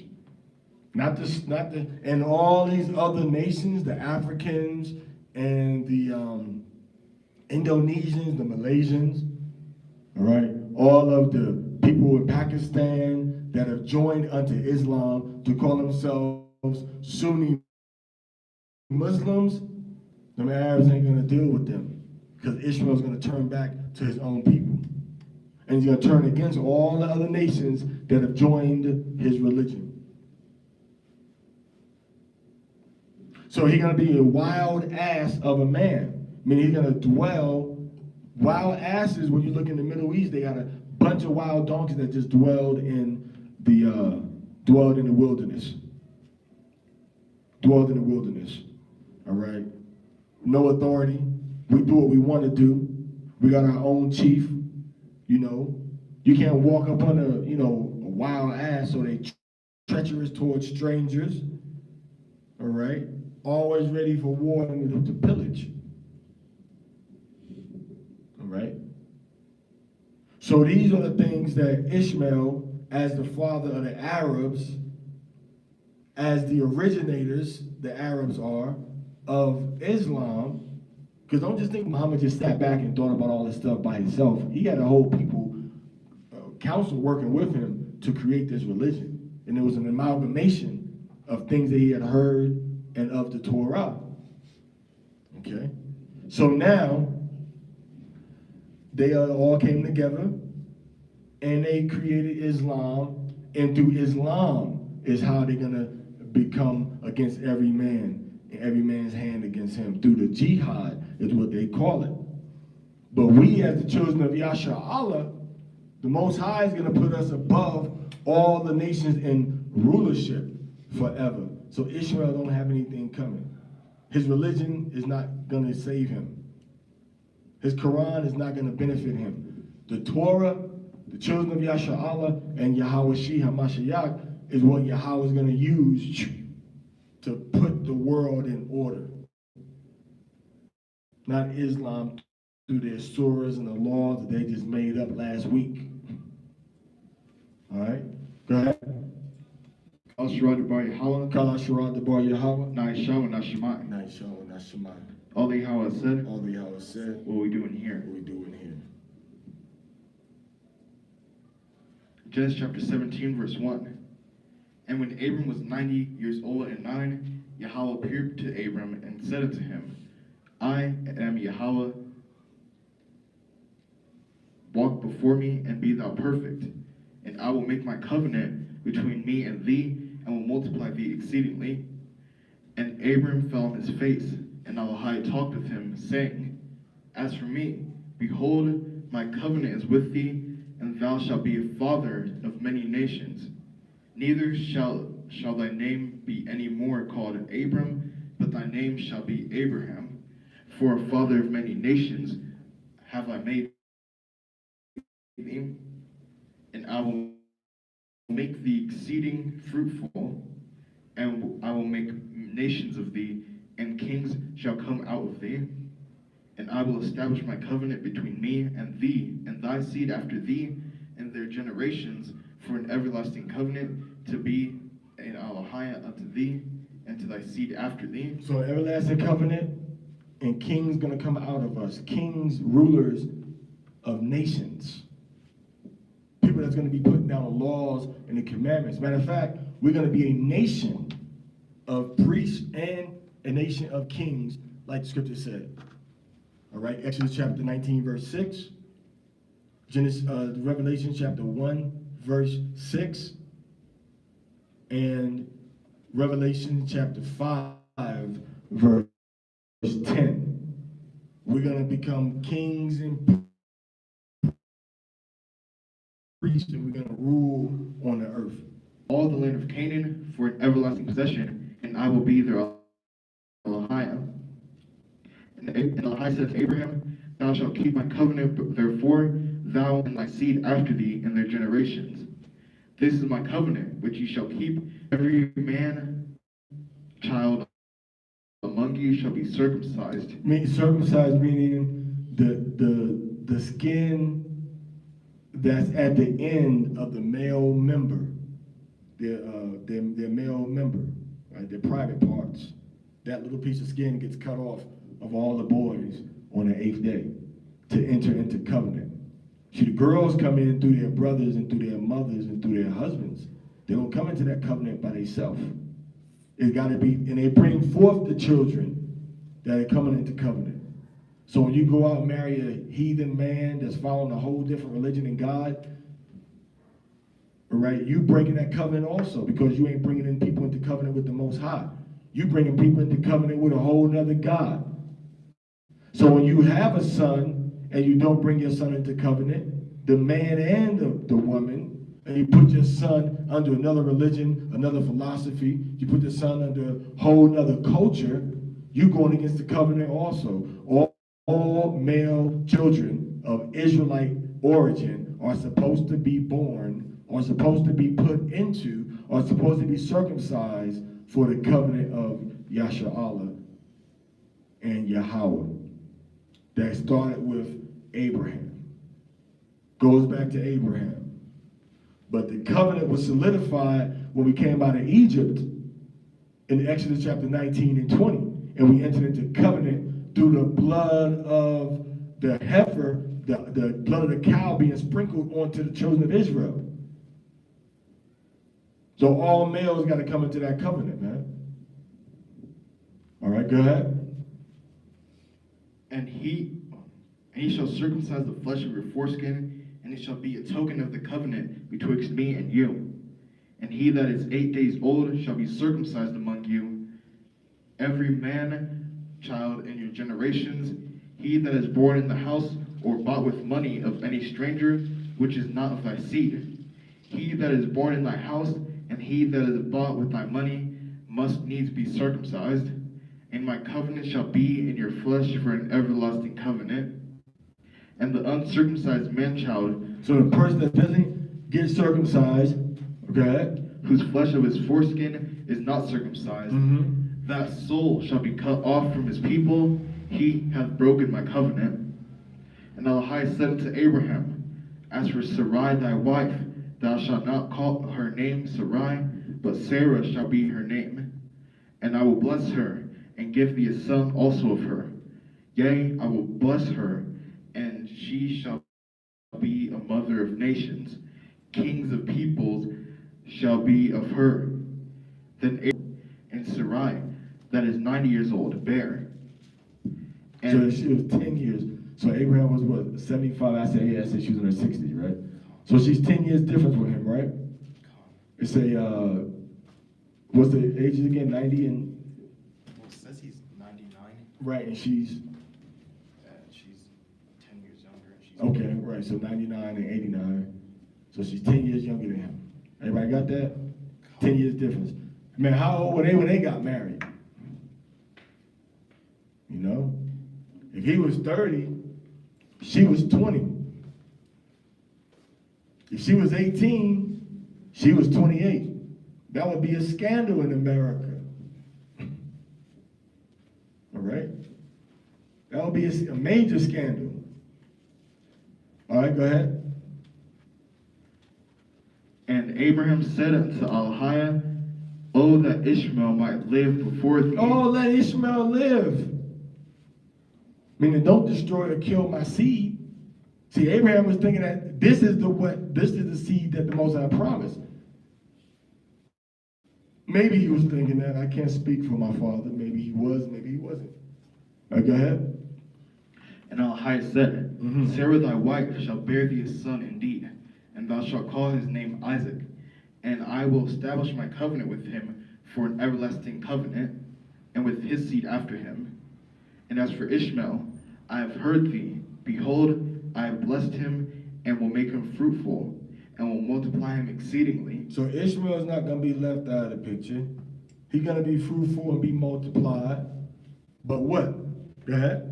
12 princes shall he beget. So remember, you got the 12 dukes of Edom, the 12 tribes of Israel, and the 12 princes of Ishmael. We the only ones got 12, 12, 12. We the major players. We the major people on the planet Earth.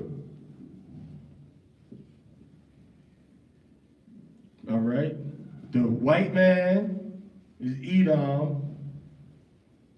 The Arabs are the Ishmaelites. And the so-called blacks, Hispanics, Latinos, and Native Americans are the children of Israel. And we all are very influential on what happens on the planet Earth. Where's everybody want to go? They get a little bit of money. They want to go somewhere. They want to see nice cars and go to nice malls and buy their best gold. Where they go? They go to the Middle East. They go to Dubai. You want a nice vacation and see the fallen great civilization, and where you going to go? You're going to go to Zunantunich in Belize. You're going to go to Teotihuacan in Mexico. You're going to go to Itzchin, all right, in Mexico. All right, you're going to go to the ruins in Mexico. You want to go to Guatemala, El Pilar. You want to go to all these nice places, right? You want to talk about the music and entertainment and sports. You're going to deal with Judah. You're going to deal with Black Americans. You're going to deal with Simeon, Dominican Republic. You're going to deal with Cuba, Puerto Rico. You're going to deal with Brazil, you know, nobody is comparable to Pele, you know, the soccer player from Brazil.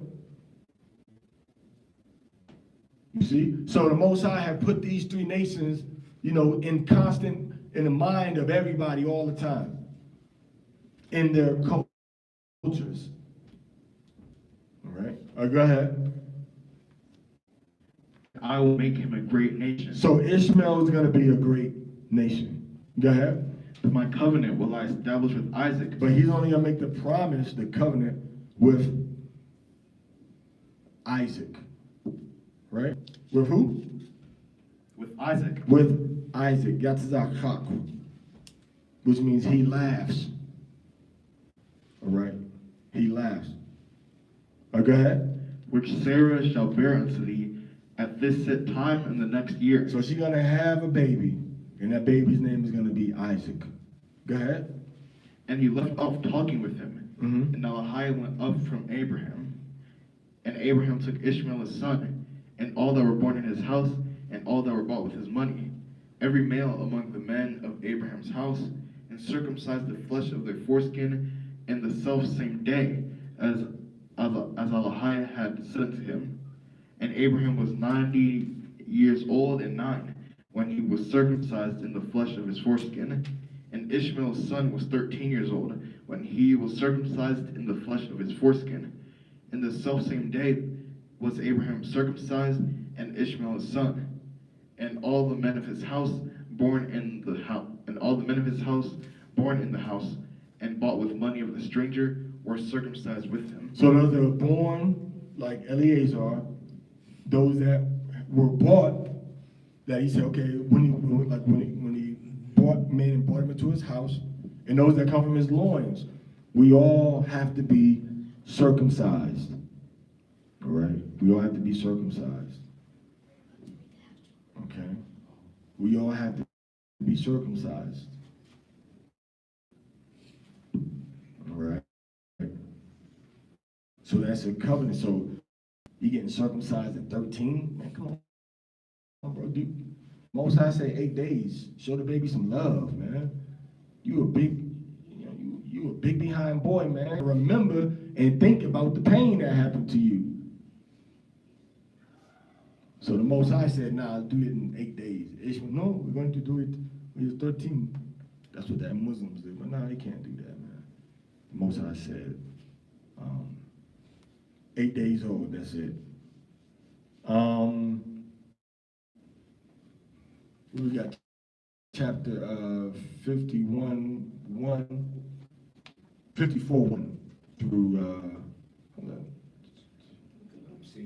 chapter 40:27. I'm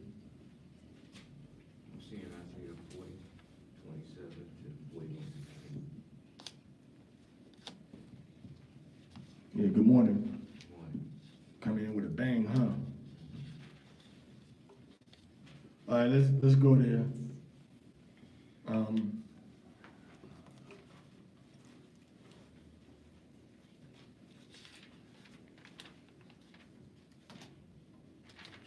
Matter of fact, I'll just go ahead and read it through. No, go ahead and read it through. No, Amaria. El siguiente.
All right, start reading.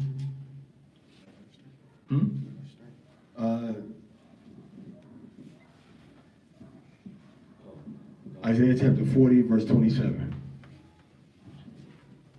Isaiah 40, 27 through 41:16. Isaiah chapter 40, verse 27. Why sayest thou, O Jacob, and speakest, O Yeshurun? My way is hidden from Yahweh, and my judgment is paused over for my Elohim. Hast thou not known, hast thou not heard, that the everlasting Elohim, Yahweh, the creator of the ends of the earth, fainteth not, and to them that have no might he increases strength. Even the youth shall faint and be weary, and the young men shall utterly fall. But they that wait upon Yahweh shall renew their strength. They shall mount up with wings as eagles. They shall run and not be weary, and they shall walk and not faint. So the Most High, in Abraham's old age, he still blessed him. He still allowed the energy of his youth to be transferred into Isaac for that covenant to continue, and for the household of Abraham to continue and to be blessed. All right? Go ahead. Keep silence before me, O islands. Let the people renew their strength. Let them come near, let them speak. Let us come near together to judgment. Who raised up the righteous man from the east, called him to his foot, gave the nation, he pursued them and passed safely, even by the way that he had not gone with his feet. Who hath wrought and done it, calling the generations from the beginning. I am Yahweh, the first and the last, I am he. The isles saw it and feared. The ends of the earth were afraid, drew near and came. They helped everyone his neighbor, and everyone said to his brother, be of good courage. So the carpenter encouraged the goldsmith, and he that smootheth with the hammer, him that smote the anvil, saying, it is ready for this soldering, and he that fasteneth with nails, that it would not be moved. But thou, Yeshua, art my servant, Jacob, whom I have chosen, the seed of Abraham, my friend. So Abraham is friend. So the Most High called Abraham his friend, and what made Abraham the friend of Yahweh was that Abraham was dealing with the 7 pillars of wisdom. He was dealing with Chakmah, because wisdom makes you a friend of Yahweh. So when he was dealing in wisdom, he was making decisions and getting counsel from Yahweh, making decisions from Yahweh, that Yahweh is telling him what to do based on what he knew, certain antidotes, certain phrases that had been passed down from Abraham down to, from Abraham's ancestors down to Abraham. Okay, how did Abraham understand the commandments? When we talked about Abraham was going to keep his family, and he's going to teach them the commandments, right? Ain't that what it said? Or did we get there yet? Yeah, like that. That he's going to teach his people. We're going to read that next week. He's going to teach the people the commandments and how to walk in righteousness and do proper judgment. You think he just made that up all on his own? Or did he have help? Did he have guidance? Did he have a blueprint, a template to go off of? See, Abraham was an intelligent and knowledgeable man. And he was a wise man. And he walked in Chakmah, and Chakmah walked with him to guide him in his decisions. Other scriptures talk about it, but for the most part, the scriptures doesn't go into a lot of details about it. But it tells you elsewhere, oh yeah, wisdom did this for Abraham. Abraham was a friend of the Most High, and so on and so forth. And then the scriptures tell you, oh, to be a friend of the Most High, you got to walk with Chakmah, and she makes you Yahweh's friend. So you have to look at all these things and understand how was Abraham able to be the way that he was. All right, go ahead. Thou whom I have taken from the ends of the earth, and called thee from the chief men thereof, and said unto thee, thou art my servant, I have chosen thee, and not cast thee away. Fear thou not, for I am with thee.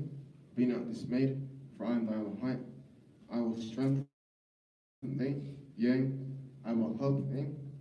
I will uphold thee with the right hand of my righteousness. Behold, all they that were incensed against thee shall be ashamed and confounded. They shall be as nothing. They that strive with thee shall perish. Thou shalt seek them and shall not. So they that strive are going to perish.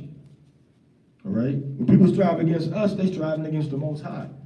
Because we only saying what the Most High is saying. And a lot of these brothers, I think the Most High ain't with, a lot of these brothers are pushing these lies against the Torah. The Most High is not with these guys, man. The Most High is, you're not fighting for the Most High. You're fighting for Satan, man, because that's who pushed the doctrine that you pushing, man.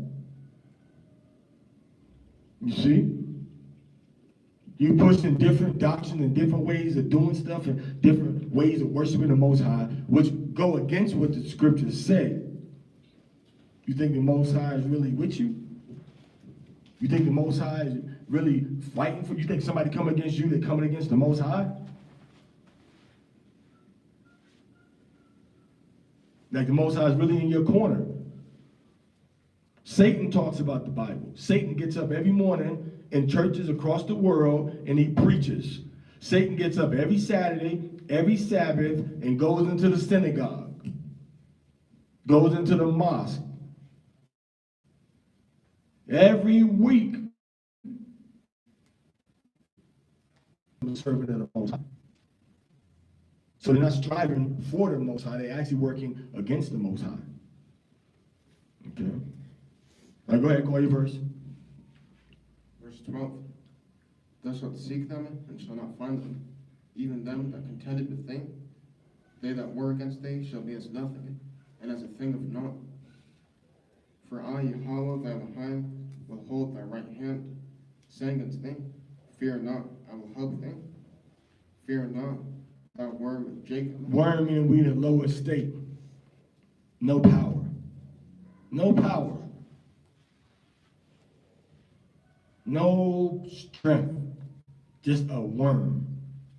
That's Israel in captivity. Just a worm. But they want to be the lions. Oh, we're the Lion of Judah. We're the Lion of Judah. Man, they're trying to make me take a vaccine, man. Where the Lion of Judah at now? I thought you was a lion. I thought you was a lion. Can I get a paper for the vaccine so I don't got to take it? Where the lion at? The exemption form. Where's the lion got exemption forms? The lion need an exemption form to show the elephant that he's allowed to hunt on the elephant's territory? He needs to notarize. I notarize. Who got notarized? The baboon? He gonna put his shiny circle stamp on it. He gonna sit on it. Where the lions at? And that's why y'all brothers, man. Lions in the house just raw. All the lions in the house say exemption form. Man, You know? man, So- that's funny. Oh man. So you out there talking all that stuff. You Israelites been talking stuff for the past over 100 years, and you still ain't got no place to go where they can't bother you, and you bet you want an exemption form now. White man don't give a dang on about no form, no paper, no law. What he tell you is the law. And he an enforcer. What he tell you is the law. Oh, and The army. no shade on nobody, but y'all thought y'all was just gonna go. Y'all thought y'all was gonna just go to the summits and come back. And a lot of y'all came back with COVID, man. Yeah, back in 2020, oh, it's not real. It's just a cold. It don't exist. And you went your happy behind around with no mask on to a Hebrew Israelite summit. Next thing you know, I tested positive. I got COVID. I tested positive. A lot of y'all test positive for COVID. Talking about it's a conspiracy. It ain't real. Oh, well, that's real, but the shot is really nanotechnology trying to control your brain and mind and change your mRNA or whatever. So it goes from one thing to another. But the point I'm making is what? What's the point I'm making? The point I'm making is that I thought you were supposed to be the lion. Thought you was the king of the jungle. You get out there and you argue and you fuss and you fight against Esau. His whole system is gonna burn and collapse and crumble. We know this. But you don't have no remedy for the problem presenting you. You ain't got nothing for the people. Contingency. I mean, this whole thing can be dealt with just with a few special blend of herbs and spices. But you rather dive into the conspiracy of everything and just get information for the people about what's really going on behind the closed doors and behind the scenes. And that's good to know, but you need to be diving into these books. What are the natural pills? What's the natural herbs? What's the natural medicines that can give you immunity, okay, and healing from these different diseases that are coming up? That's what needs to happen, but that ain't happening. You see, that ain't happening. So there's brothers out there that can tackle this thing, man. There's brothers out there that can tackle this thing, man. And then once it get tackled, now we can go ahead and say we got something that we can present to the nation. You know, I'm not gonna get COVID. So when you tell these people that, when you walk into a room full of COVID patients, and you say, watch this, and you isolate yourself for 2 weeks, you come back and like, now test me for COVID, and you ain't got COVID. You say, you know what, I'm gonna give it another week, 3 weeks, test me again, and you ain't got COVID. And you say, goodbye. Now what? What I need to get a COVID vaccine for? I'm immune to it. I can't get it and I can't spread it. It can't enter my body and come back out through my nose, through none of my nasal passages. I'm sorry, not COVID. This upper respiratory infection is what it is. A contagious, airborne upper respiratory infection. Just like that you can get from contact and from breathing, just like a cold. Just like a cold, same as a cold. Now you got the cold I got. Okay? But y'all had some carrier.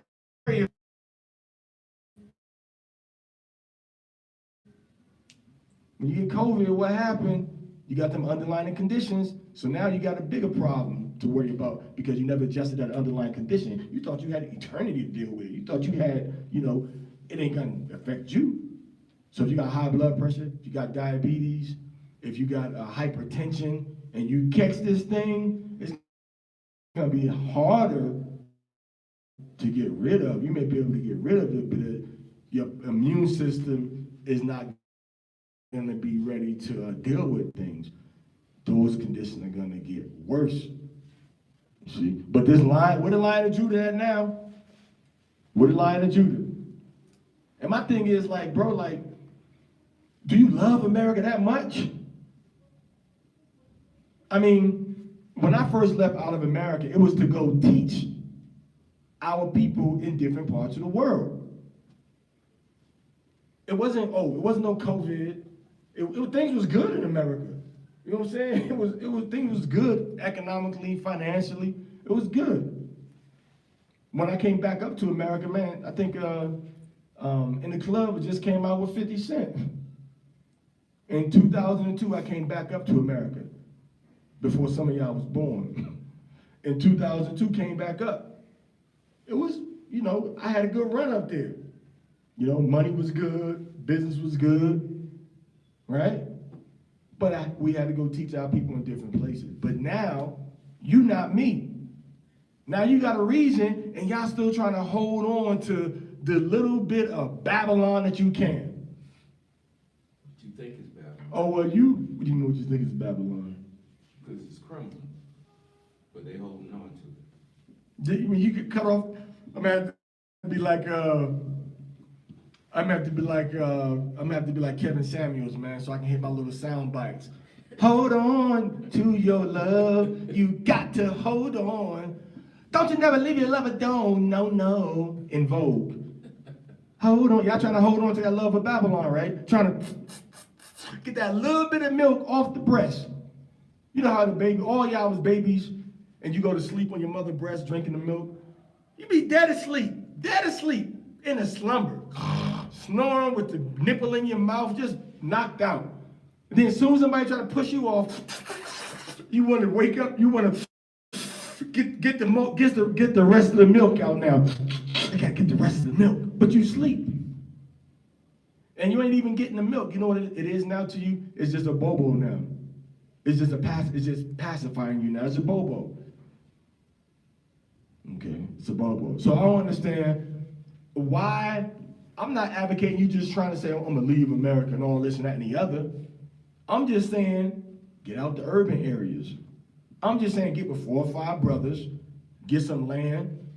I know one time, man, Yahushua in Columbus, man, has showed me like some bunch of houses. It was like 2 or 3 houses on his property. It was by a river. It was in Arkansas, and it was just off in a cut. It was in a part of Arkansas where you ain't come around here for no vaccine type of part of Arkansas, where you ain't gonna be making the people, get no vaccines or whatever. You know what I'm saying? So,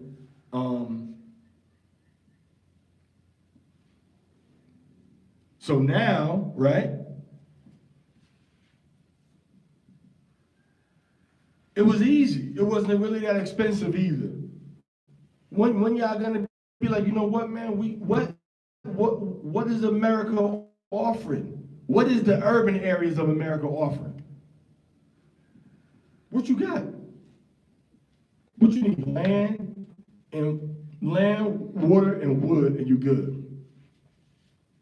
But it's kind of too late in the game now. But you can still do it. You can still get wool from your sheep. You know what was the major capital of growing linen in America? Was Ohio. Was the largest linen producer in America for years. So that whole climate type area, you got linen, you can grow over there. You see? So the Most High, we a worm in captivity. So that's my point, is that you a worm, man. You're not the Lion of Judah. If you're the Lion of Judah, you're the old lion who shall rouse him up. You're the old lion. And you still haven't getting roused up. You still trying to hold on. You know what? My job say I got to get a vaccine. Can I get a letter say I don't got to get a vaccine? The school try to say, why don't you let's make our own ways to sustain ourselves. These people putting you through so many problems, man. So many problems. So many problems for what? To make it easier for you? Life is no longer easy for you in America. Every time if I'm going through America with a connecting flight to go to Puerto Rico or to go to Dominican Republic, all right, or anywhere. It gets to the point now where I deliberately try, if I'm out of the U.S., if I'm out of Mexico, I try to get a flight where I don't got to go to America no more. Even if I got to get a test, I'll say, you know what? I don't want to deal with them no more. Because now you got to get a test just to pass through America, and they stick that thing up your nose. And then they print out something, say, he don't got COVID. And then they spend money. You got to spend money to get it. So every time you go into America, you got to spend money. Every time you fly through the airport to go someplace else, or to the airport as a final destination, internationally, you gotta show the test. You gotta show the test that, I got a COVID test. I'm negative. Okay. You got a COVID test. All right. So now What is the Lion of Judah? What are y'all gonna do?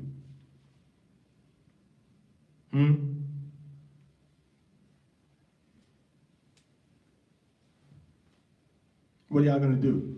Just gonna keep giving papers? You think that paper exemption gonna last forever? Now, I think COVID's gonna blow over myself, but how many more warning and wake-up signs do y'all gotta have, man? First, when COVID first jumped off, you couldn't go nowhere, couldn't do nothing. Then people getting murdered, you know. Let's not even talk about the brother George Floyd, Eric Garner, what's happening on the reservation with the pipelines and the Gadites. The brothers, you know, the Haitians can't even come up there for political asylum. Let's see. You got extreme poverty. You got extreme political unrest. You got an earthquake. And you got political assassinations. And you're gonna tell me that I'm not coming from a crisis place, I can't get into America. Or anywhere. Why? That shows you the mindset. Why get into America? Why not go someplace else? Why not go to Canada? Why not go to, I know Levites that live and have lived in Venezuela, in Argentina, in Chile, right? In Brazil. Honduras. You know, Honduras. No, I don't know Levites that live in Honduras. Oh, okay, yeah. Okay, the one Levi, okay, I forget he not Zebulon or Garifuna. Honduras. So there's Levites everywhere outside of Babylon, but they want to get a piece of the best piece of the pie they think they can get, so they go for the gusto. All right? And if America don't want to let you in, so what? What you gonna do up there? What you gonna do? You gonna help make America great? You got two choices. You can either make America great, or you can make the ghetto worse. Which one you gonna do? If you're coming into America from another country? Because you a piece in the puzzle. So the Most High said that Jacob is a worm. Jacob is a worm. All right? Go ahead. And ye men of Israel, You men of Israel. Go ahead. I will help them, He says that I will help you. He says what? Who? saith Yahweh. No, he says, who gonna help? I will. The exemption form is gonna help. I will. My doctor's note is gonna help. I will. My excuse note is gonna help. I will. My COVID test is gonna help. I will. Yahweh said he gonna help. How many of y'all are asking Yahweh for help? Or is it that you ain't really asking because you don't think he's gonna answer you? Because you're doing what you know you shouldn't be doing.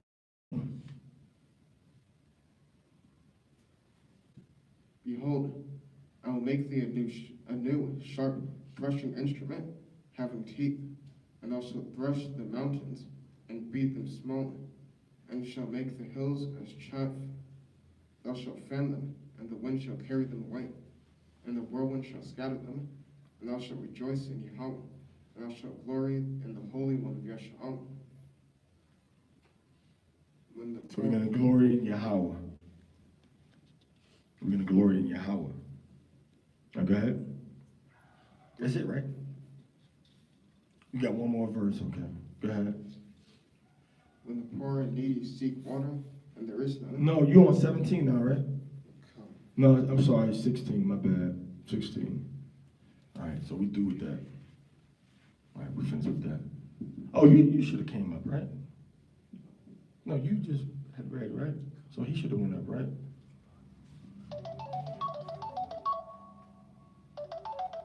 All right, so let's get the next reading. All right. St. John 8. Now come on up and read.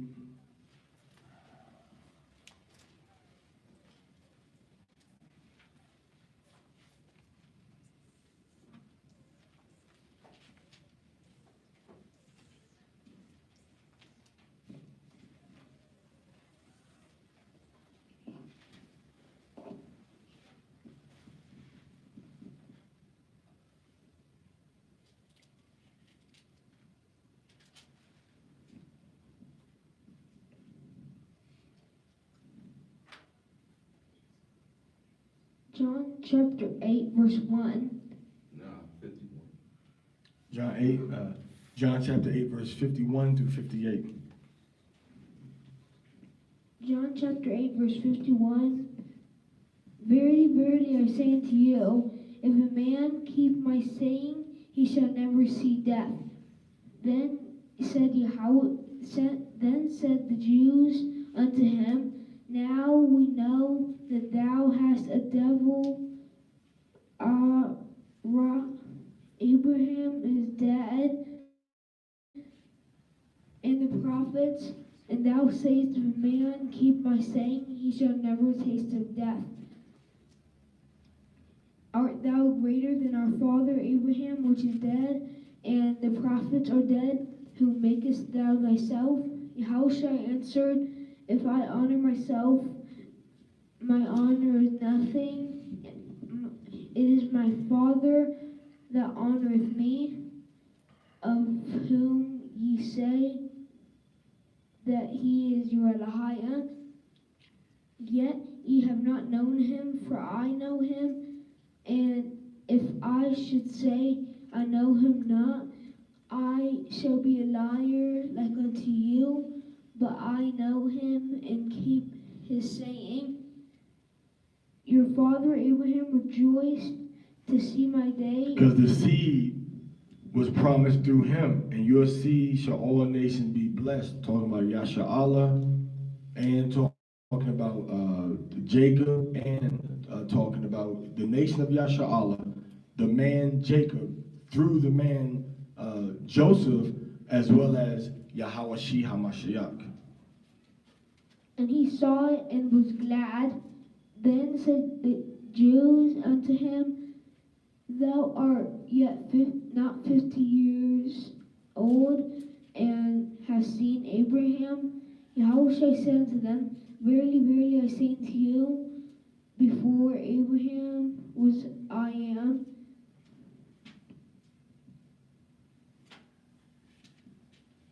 Before Abraham was, I am, meaning what his existence predated the birth of Abraham. All right, so everything through Abraham, the blessings and the covenants, Yahushua came in that same understanding to bring those blessings and the covenants through him and make it stronger through his sacrifice. And now what we entered into with Moses, through Yahushua being promised from the beginning to Eve, the Most High had promised that the seed was going to come. Through Eve, and then through Abraham, the Most High makes the promise again. And then through Jacob, we see the promise coming again. When the start is going to rise up out of Jacob when we go into Numbers with Balaam. All right? So we see it happening, and then the Most High talks about through David, and David prophesied and wrote about it. So now it came through Yahushua, so now the blessings come through him for repentance to come and eternal life. Okay?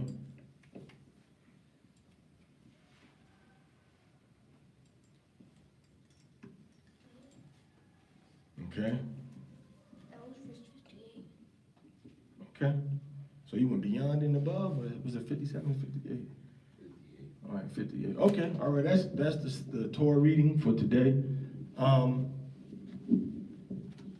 So when we see, the reading for today, we see that Abraham was our example. He was independent, he was righteous, he was honorable and upright, he was fair, and he was obedient to the Most High. He was obedient to Yahweh. And that's how we're supposed to be in our walk with the Most High also. Obedient and true to the Most High. And, stand by the word of Yahweh, what he said. And not go against the Most High for financial gain. Abraham was like, you know what?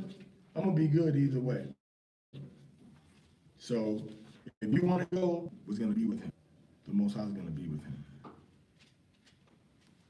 All right.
All right, so let me see,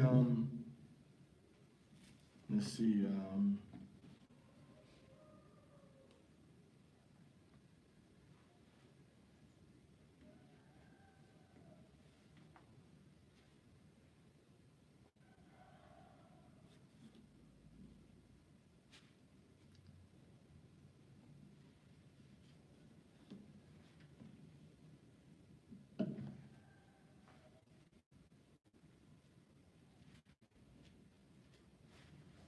I know Lot was considered to be I know sometimes Lot gets a bad name,